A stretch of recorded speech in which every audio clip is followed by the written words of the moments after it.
Merci de choisir Walfadjri pour vous informer. Bonsoir et bienvenue dans ce 20h au sommaire. La crise loin de s'estomper à l'IPRES malgré la nomination d'un nouveau DG.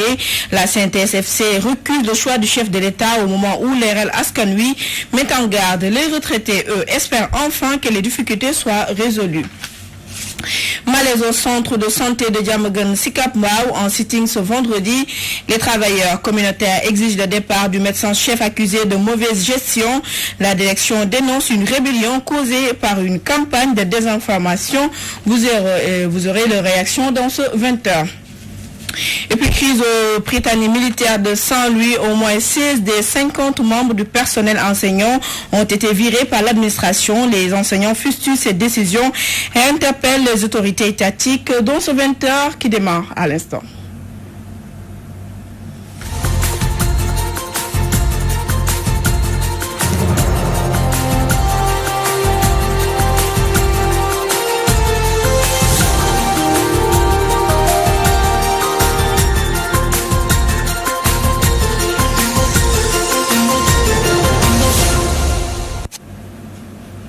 L'Institut de prévoyance retraite du Sénégal est traversé depuis quelque temps par une crise qui a entraîné le départ du directeur général Mamoudou Sy Mbengue. Mais pour les retraités, ce changement doit continuer et constituer un nouveau départ. Ils appellent le nouveau DG à se pencher enfin sur le sort. Mamkhadi Djerifal les a rencontrés. Après le scandale du détournement présumé à hauteur de 400 millions de francs CFA sur les tickets de restauration et le départ de l'IPRES de Mamadou Diagne Sy Mbengue, ce retraité magnifie ce changement au niveau de cette structure. Ce changement est venu à son heure. Nous, les retraités, on n'a rien. Il y en a presque le soir, 30 000, 40 000. On ne peut même pas payer nos factures avec cette pension. Ce quinquagénaire nous fait part des attentes qu'ils ont à l'égard de leur nouveau DG, Amadou Lamine Dieng. Ce que je demande au nouveau directeur, c'est de voir au niveau de l'IPRES santé, au niveau de l'hospitalisation des retraités. Mais là-bas, ça ne marche pas. Il y a une négligence totale. Qu'il soit un peu souple, au moins réaugmenter, parce qu'on a augmenté la pension. Même son de cloche pour cet autre retraité. On éprouve beaucoup de difficultés à percevoir notre pension de retraite. Nous espérons un grand changement. On espère qu'il y aura un grand changement avec ce nouveau directeur. Depuis un certain temps, des voix discordantes se font entendre sur la question des retraités et de leur pension au Sénégal. Pour ces retraités rencontrés, peut-être un nouveau vent de changement positif va souffler avec le nouveau DG de l'IPRES. Le mouvement l'RL Askanui se réjouit du changement apporté à la tête de l'IPRES avec le départ du directeur général Mamoudou Sy Mbengue. Et toutefois, Oumar Faye, président du mouvement, tient à mettre en garde le nouveau DG. Et pour lui, les intérêts des retraités doivent passer avant toute autre considération. Voici Oumar Faye, il s'est entretenu avec Nazib Sagna. D'abord, remercier le président de la République parce qu'il a eu à écouter son peuple, mais particulièrement les intéressés, les retraités, qui ont toujours revendiqué le départ de Mamoudou Sy Mbengue. Mais aussi ça a permis de lever toute suspicion, pensant que c'est le couple présidentiel qui sert de protection envers cet ancien directeur. Maintenant, il revient au conseil d'administration de faire tout pour que la situation des retraités soit améliorée et que le travail du personnel soit contrôlé et qu'un audit soit fait sur les 400 millions qui portent sur le déjeuner du personnel, l'histoire des 600 millions sur les médicaments, et tant d'autres. Maintenant, cela n'empêchera pas nous de continuer à jouer notre rôle d'alerte et d'avant-gardiste. Je vous l'annonce à l'entame de ce 20h, malaise au centre de santé Khadim Rassoul de Diamaguène Sicap Mbao. Les agents de santé communautaire ont tenu un sitting ce vendredi pour réclamer le départ du médecin-chef et ils accusent que ces derniers le font subir des conditions catastrophiques dans le fonctionnement de leur travail. Et ils se sont entretenus dans ce reportage avec Théodore Semedo. Nous sommes tous dans une démarche d'apaisement. Nous vivons un climat de malaise au Prytanée depuis l'ouverture des classes. À ce jour-ci, nous sommes le 3. Les enseignants sont en place depuis le 1er. Au Prytanée militaire, les enseignants n'ont pas encore pris possession de leur emploi du temps. Mieux, 16 de nos collègues ont été convoqués à l'inspection d'académie et on leur a signifié que l'autorité voudrait procéder à leur redéploiement vers d'autres établissements. Cela a créé un malaise à l'école. Nous pensons que le Prytanée est un bien commun à toute l'Afrique. Et même par-delà l'Afrique, nous recevons des élèves qui nous viennent d'Europe, donc des horizons différents des pays africains. Nous pensons que cet instrument de formation des futures élites africaines, on ne doit pas jouer à y créer une situation de malaise qui peut être préjudiciable au bon déroulement des enseignements. C'est pourquoi nous faisons cette déclaration. Les collègues vont entrer dans les détails tout de suite. Mais nous voulons tout juste inviter tous ceux qui comprennent la place du Prytanée dans le processus de formation des jeunes des horizons que je viens d'évoquer. Tous ceux qui peuvent participer à apaiser le climat de malaise qu'il y a dans cette école-là puissent nous aider à dépasser rapidement cette situation pour que nous puissions... Cette situation délétère est due à des rapports conflictuels qui existent entre le commandement et le corps professoral.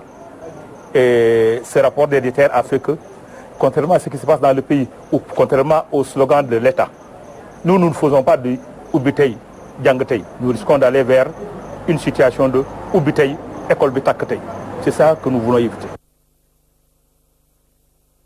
Mbaké qui revenait sur la situation au Prytanée militaire de Saint-Louis où 16 professeurs sur les 50 que compte l'établissement sont invités à prendre la porte. Toutefois, ce redéploiement a déclenché la colère du corps enseignant. Il souhaite l'intervention rapide des autorités pour sauver ce fleuron de l'école sénégalaise. Et c'était Cheikh Mbaké au micro de Gabriel Barbier. Et retour à Dakar, plus précisément dans la banlieue, malaise au centre de santé Khadim Rassoul de Diamaguène Sicap Mbao. Les agents de santé communautaire ont sitting ce vendredi pour réclamer le départ du médecin-chef. Il l'accuse entre autres de mauvaise gestion. Dans ce reportage de Théodore Semedo. Sit-in des agents communautaires du centre de santé Khadim Rassoul de Diamaguène Sicap Mbao. Ces derniers, mécontents de la gestion de leur structure, exigent le départ de leur médecin-chef Djambondour Faye. Nous en avons assez aussi vraiment qu'elle parte, le médecin-chef. Elle a duré ici presque 10 ans. Vraiment, elle doit partir. On en a assez. Le manque de médicaments, l'absence de transparence dans la gestion de la dite structure, la mauvaise clé de répartition du comité de développement sanitaire, la faiblesse des primes de motivation, le non-paiement des pensions des retraités sont aussi décriés par ces blouses blanches qui interpellent directement le ministre de tutelle, Abdoulaye Diouf Sarr. Les médicaments qui se font rares, bon, les seringues, ainsi de suite, pas mal de médicaments vraiment. Sur le plan environnemental, bon, vous voyez l'hôpital, il y a trop de moustiques, très sale aussi, parce que c'est un comité très sombre. Donc la gestion est très sombre vraiment. Bon, tout le personnel peut témoigner quand même. Il n'y a pas de transparence en quelque sorte.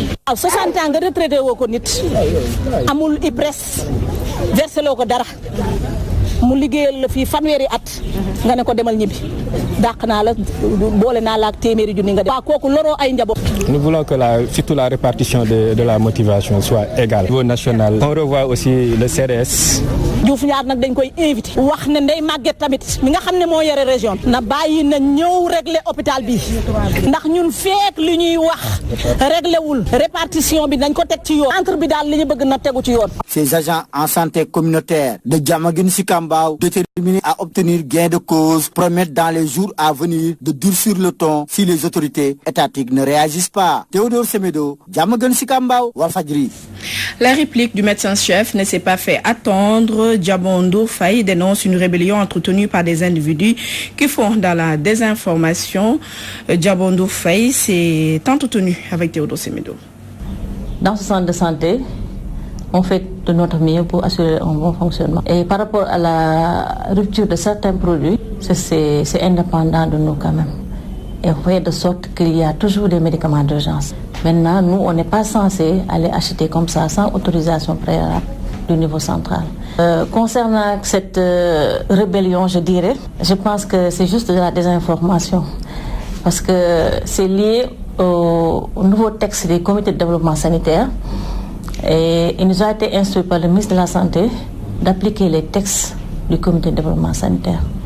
Malheureusement, le centre de santé de Mbao, qui avait quelques problèmes, a tardé même à appliquer ces textes. Et je dirais franchement qu'on n'a même pas appliqué correctement ces textes parce qu'on nous avait demandé que les ASC n'aient pas plus de 100 000 francs. La tutelle a donné des instructions et on ne les applique pas. C'est juste cette application des CDS qui pose problème partout. Il y a un certain groupe qui essaie de faire de la désinformation, mais sinon il n'y a jamais eu de non-transparent. Tout est transparent. Et tout ce qui s'est fait ici a été transmis aux autorités. Il y a un détournement qui a eu lieu. On a même eu à emprisonner des agents de santé. Et par la suite, il y a eu un comité de santé qui a été là et dont la passation de service n'a pas été faite dans les règles de l'art parce qu'on a eu des malentendus par rapport au bilan financier. Donc, ce bilan financier n'a toujours pas été fait correctement. Je ne parlerai pas de détournement parce que je n'ai pas encore la preuve de détournement. Mais il y a eu des malentendus par rapport au bilan financier de ce comité de santé. Mais tout ce qui devait être fait pour informer l'autorité a été fait.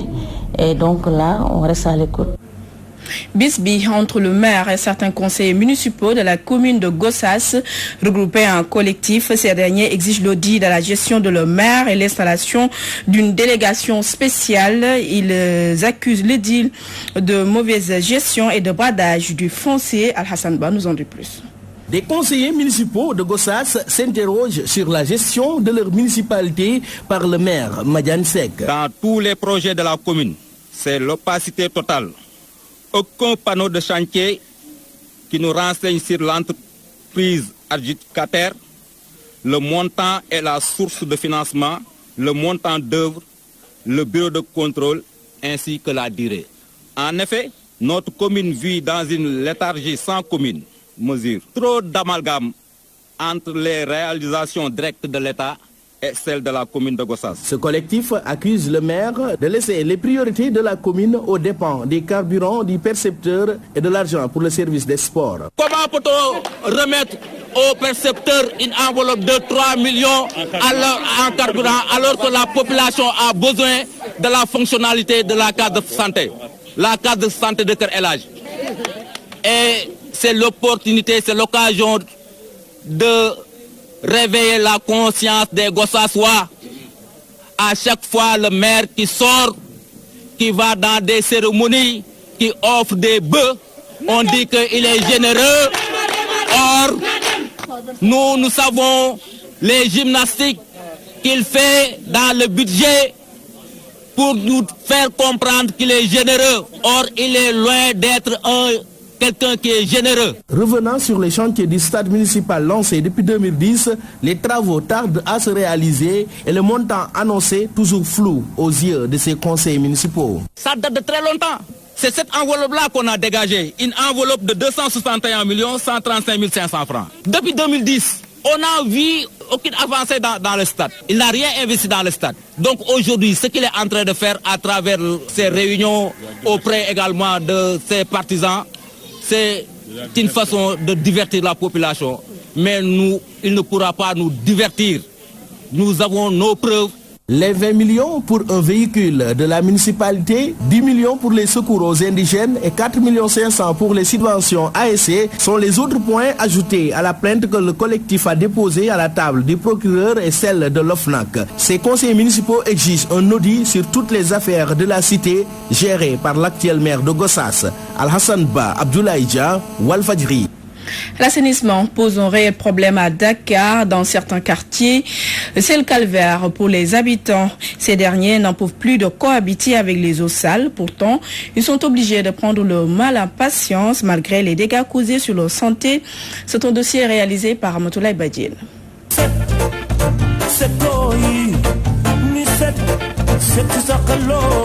Hivernage ou pas, à Khariala, les eaux usées dégoulinent des canaux à longueur de journée. Sur la route principale, une puanteur insoutenable vous oblige à vous pincer le nez. Les habitants vivent le calvaire et sont sans alternative. C'est la galère ici et c'est comme ça depuis belle lurette, sans aucune réaction des autorités. Vraiment, les eaux usées empestent notre vie. Grand Yoff vit également l'enfer. Dans ce quartier, les eaux des fosses septiques envahissent les ruelles et les maisons, rendant le quartier infréquentable. Il y a tous ces horreurs-là. C'est difficile à vivre avec tout ça parce que ça sent mauvais. En plus, les enfants n'ont pas un endroit aussi pour jouer et tout. Nous vivons dans des situations vraiment très difficiles à cause des fosses septiques là. C'est connu, les personnes qui sont exposées directement à ces eaux sales courent plus de risques pour leur santé. Les infections gastro-intestinales et cutanées sont les pathologies les plus fréquentes selon l'infirmier chef de poste de Khariala. Le mois de septembre, je suis presque à plus de 1000 et quelques patients. C'est des larves migrants. C'est des cas de diarrhée-vomissement, c'est des dermatoses, et des parasitoses aussi qui vont attaquer les enfants. Donc ils viennent chez nous avec des larves migrants. Et pire même, sous la peau, nous retrouvons souvent même des espèces d'abcès et quand on presse, c'est des vers qui sortent. Et à longueur de journée, l'eau se déverse. Donc ce sera encore un moyen d'héberger des moustiques.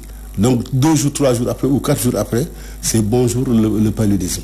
La problématique de l'évacuation des eaux usées se pose avec acuité dans certaines zones de Dakar. La vétusté du réseau et la mauvaise planification de l'urbanisme et de l'aménagement en seraient les principales causes selon Ibrahim Anne, topographe. C'est un problème de dimensionnement du réseau. Le réseau est vétuste. Le réseau qu'on avait ici depuis 1960 ne peut plus recevoir et écouler correctement les eaux versées par les populations. Ce qui fait que, comme le réseau est très petit par rapport au nombre de populations, il y a une partie qui crée un goulot d'écrasement par rapport au temps de concentration, ce qui fait qu'une bonne partie des eaux est refoulée. Et là, ça part sur les routes. L'Office national de l'assainissement du Sénégal, toujours indexé par les populations, à tort ou à raison, notre expert répond. À un certain moment, on avait un BCI de 15 milliards. Si ces 15 milliards, à un certain moment, il y a les grands travaux des chefs de l'État. Et sur les grands travaux des chefs de l'État, il y a 10 milliards qui ont été pris sur les 15 milliards. Ce qui fait que au niveau de l'ANS, il ne reste que 5 milliards.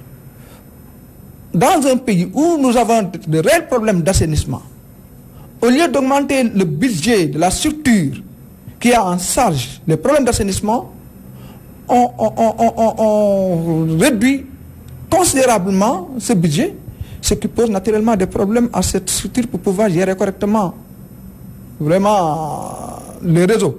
Une bonne politique d'assainissement s'impose alors. Mettre fin au calvaire de ces populations fatiguées de partager leur quotidien avec ces eaux usées et leur odeur nauséabonde. Insécurité à Touba, le tribunal départemental de Mbacké et les autorités municipales ont initié des audiences foraines afin d'identifier les personnes qui vivent dans le périmètre communal de Touba. Voici Chernian au micro de Modou Matarsar. Nous avons décidé quand même d'organiser cette rencontre avec l'accord de M. le maire Abdoul Harka, qui est le maire de la ville de Touba, pour permettre aux personnes âgées donc, de disposer d'actes d'état civil. Parce que nous avons constaté que beaucoup de personnes âgées n'ont pas encore des actes d'état civil. Et cela quand même cause beaucoup de problèmes. Ça permet quand même d'identifier la population. Le maire l'a dit tout à l'heure en Wolof, c'est-à-dire que Touba s'agrandit de façon extraordinaire. Et donc, quand même d'où la nécessité de faire des audiences, de permettre aux populations de Touba d'avoir des actes d'état civil et quand même de pouvoir identifier ceux qui sont donc à l'intérieur de ce périmètre pour quand même éviter donc l'insécurité. Parce que vous n'êtes pas sans savoir que chaque jour que Dieu fait, on entend des crimes par-ci, par-là. Donc des enlèvements sur des personnes, des agressions. Donc d'où l'intérêt d'identifier la population pour quand même plus de sécurité dans ce périmètre. Nous allons discuter donc, avec M. le procureur pour voir quand même les modalités donc, pour le faire. Touba, nous y restons pour parler des préparatifs du Grand Magal. L'UCG offre du matériel de nettoiement au comité d'organisation. Objectif, appuyer la commission d'assainissement qui organise des journées de nettoiement. Voici Ousmane Daoud, directeur général de l'UCG, au micro de Maoudou Matarsar. Vous le savez, avant le Magal Touba, l'UCG met un important dispositif avant, pendant et après le Magal. Et à cette occasion, nous avons eu cette année un appui assez important de notre partenaire stratégique Sonatel. Et nous sommes venus voir le chef Abdoulatif pour lui remettre ce matériel composé essentiellement de petits matériels, de t-shirts mais aussi de matériel lourd. D'abord c'est à la dimension même de l'événement. Le Magal s'agrandit d'année en année. Et nous-mêmes, nous suivons un peu cette avancée. Donc, c'est d'abord ça. Ensuite, je l'ai dit, nous venons cette année avec un appui important d'un partenaire qui est stratégique. Donc, ce qui a augmenté substantiellement nos capacités d'action et nous comptons quand même pérenniser cette collaboration avec comme seul objectif de faire des opérations de nettoiement avant et après le Magal. Enclavement difficile, accès à l'eau potable, absence d'infrastructures sanitaires. Ce sont entre autres les préoccupations du village de Tchouran. C'est dans le département de Kébémer. La 15e édition de la Ziara annuelle de la localité a servi de tribune pour attirer l'attention des autorités. Omar Kairé était sur place. Le village de Tchouran et ses environs se rappellent de l'âge Alfaka, leur guide religieux. Ces populations ont commémoré la 15e édition de la disparition de cet érudit à travers une ziara marquée par des recueillements et des récitals du Saint-Coran. Il lui arrivait de réciter chaque soir, le jeudi, le Saint-Coran avec comme objectif de prier pour repos en paix des âmes et pour la paix et la prospérité dans le monde musulman. Dans toute sa vie, il a eu récité le Coran 2540 fois. Le Coran ainsi se résume la vie du cheikh. L'occasion a été saisie pour interpeller les autorités sur certains manquements dans cette localité située dans la commune de Mbacké Kadior, dans le département de Kébémer. Pour Cheikh Ahmed Tidiane Ka, Khalif de Tchouran, l'accès à l'eau constitue l'une des principales nécessités de la zone. Forage bi 2011 la ubbi. Ba mu ubbee 2011 ndox bi dafa bari calcaire.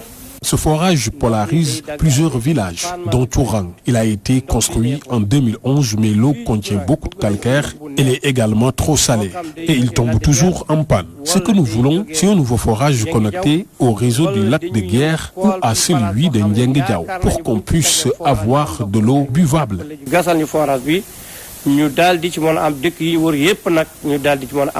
L'enclavement et l'absence de structures sanitaires à Tchouran, l'autre préoccupation du chef religieux.